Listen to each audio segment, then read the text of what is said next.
கைத்தறி சேலையில் தூக்கணாங்குருவி மற்றும் பாம்பன் பாலத்தை தத்துரூபமாக நெசவு செய்த பரமக்குடியைச் சேர்ந்த பெண் நெசவாளர்களுக்கு மாநில அளவில் முதல் 2 பரிசுகள் கிடைத்துள்ளன.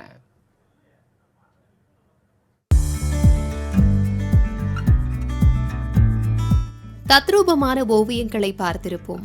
ஆனால் அவற்றை அப்படியே தத்ரூபமாக துணியில் கைத்தறி நெசவு செய்வது என்பது சாத்தியமா? சாத்தியவென்று நிரூபித்துள்ளனர் பரமக்குடியை சேர்ந்த பெண் நெசவாளர்கள்.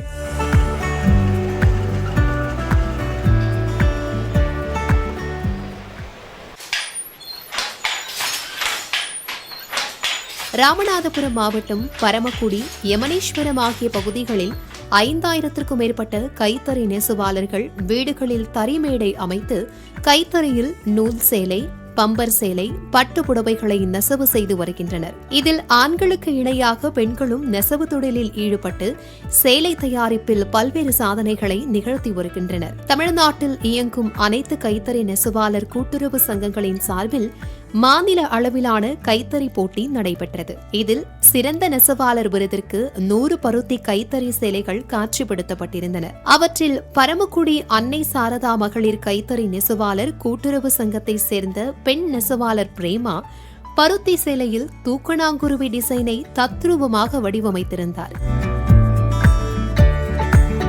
பருத்தி புடவையில் தென்னை மர ஓலையில் தூக்கணாங்குருவி கூடு தொங்குவது போன்றும் அதில் தாய்க்குருவி தன் குஞ்சிகளுக்கு இரையை ஊட்டுவது போன்றும் நெசவு செய்துள்ளார். இந்த சேலையில் என்ன சிறப்புனா 187 தடவை கூக்கணாங்குருவி அட்டையில் ஜக்காடு பெட்டியில் இருக்குது. ஒரு தடவை நெஞ்சதுக்கு அப்புறம் 28 தடவை வாத்தி எடுக்கணும். இந்த பெரிய கூக்கணாங்குருவி வடிவமைச்சதுக்கே 3 மாதம் ஆயிருக்கு. எங்களுக்கு இந்த 25 இன்ச்சு நெய்கிறதுக்கே 3 மாதம் ஆயிருக்கு. இதில் என்ன சிறப்புனா, ஒரு தாய்க்குருவி தன் குஞ்சுகளுக்கு உணவு மூட்டும் முறை அதை காமிச்சிருக்கோம். இது பருத்தியில் நெஞ்சிருக்காங்க.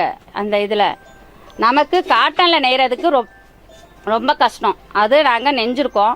100 சேலைகளில் பிரேமா நெசவு செய்த சேலைக்கு மாநில அளவிலான சிறந்த நெசவாளருக்கான முதல் பரிசை வழங்கி கௌரவித்துள்ளது தமிழ்நாடு அரசு. இது நெசவே வாழ்வு. நம்ம மக்களுக்கு நெசவே வாழ்வுன்னா நமக்கு சின்ன வயசுலேருந்து நெசவு தான். எந்த பக்கம் திரும்பினாலும் நெசவு தான் நம்ம அடிக்கிறது. இந்த இதில் எங்களுக்கு முதல் பரிசு கொடுத்துருக்காங்க. ஐயா முதல்வர் கையால் வாங்கினது ரொம்ப மகிழ்ச்சியாக இருக்குது. 182 பேர் கலந்துருக்காங்க. அதில் 18 பேர் செலக்ட் ஆகி எங்களுக்கு முதல் பரிசு கொடுத்துருக்காங்க. இதே போன்று பரமக்குடி சுந்தர் நகரை சேர்ந்த லோகமானிய திலகர் கூட்டுறவு கைத்தறி நெசவாளர் சங்கத்தை சேர்ந்த பெண் நெசவாளர் அலமேலும் பருத்தி சேலையில் பாம்பன் பாலத்தை தத்ரூபமாக வடிவமைத்து மாநில அளவில் சிறந்த நெசவாளருக்கான 2ஆம் இடத்தை பெற்றுள்ளார். இவருக்கு தமிழக முதலமைச்சர் மு.க. ஸ்டாலின் பாராட்டு சான்றிதழ் மற்றும் 3 லட்சம் ரூபாய்க்கான காசோலையை வழங்கி பாராட்டியுள்ளார். டிசைன் பேர் பாம்பன் தூக்கு பாலம். அந்த பாம்பன் தூக்கு பாலத்தில் கடல் அலை நீர்கள் கடலில் மிதக்கும் படகு மீன்கள் எல்லாத்தையும் இந்த சேலையில தத்ரூபமாக பண்ணியிருக்கேன். இதனால் தமிழக அரசு எனக்கு 2ஆம் பரிசு 3 லட்சம் காசோலையும் பாராட்டு சான்றிதழும் எனக்கு கொடுத்துள்ளனர். தமிழக அரசுக்கு ரொம்ப நன்றியை தெரிவித்துக் கொள்கிறேன். கைத்தறியில் இதுபோன்ற கடினமான டிசைன்களையும் வடிவமைக்க முடியும் என்று நிரூபித்துள்ள இந்த பரமக்குடி பெண் நெசவாளர்களுக்கு மாலை முரசு தொலைக்காட்சி சார்பில் வாழ்த்து கூறி விடைபெற்றோம்.